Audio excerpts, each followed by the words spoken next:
మీ destination ఏదైనా ప్రపంచంలో ఏ మూల ఉన్నా CN travel explore the world your way. ప్రపంచవ్యాప్తంగా పలు దేశాల్లో చోటు చేసుకుంటున్న విమాన ప్రమాదాలు భయాందోళనలు కలిగిస్తున్నాయి. ఇటీవలే కజకిస్తాన్, సౌత్ కొరియాలో విమాన ప్రమాదాలను మరవక ముందే తాజాగా మరో ప్రమాదం జరిగింది. కెనడాలోని హాలిఫాక్స్ విమానాశ్రయంలో ఎయిర్ కెనడా విమానం ల్యాండింగ్ గేర్ విఫలమై ఎమర్జెన్సీ ల్యాండింగ్ అయింది.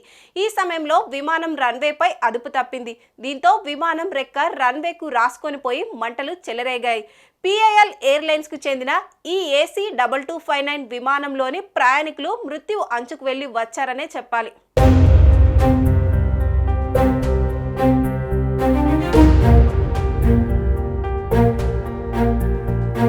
ఘటనపై వెంటనే స్పందించిన ఎమర్జెన్సీ టీములు మంటలను ఆర్పేసి పరిస్థితిని అదుపులోకి తెచ్చారు. దీంతో ప్రాణ నష్టం తప్పింది.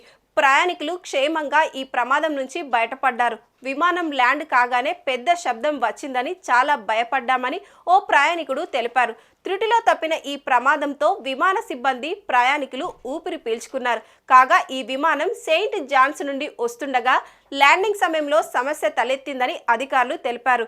విమానం రన్వే నుండి పక్కకు వెళ్లి అందులో కొంత భాగం మంటల్లో చిక్కుకుపోవడంతో కెనడాలోని హాలిఫాక్స్ విమానాశ్రయాన్ని తాత్కాలికంగా మూసివేశారు.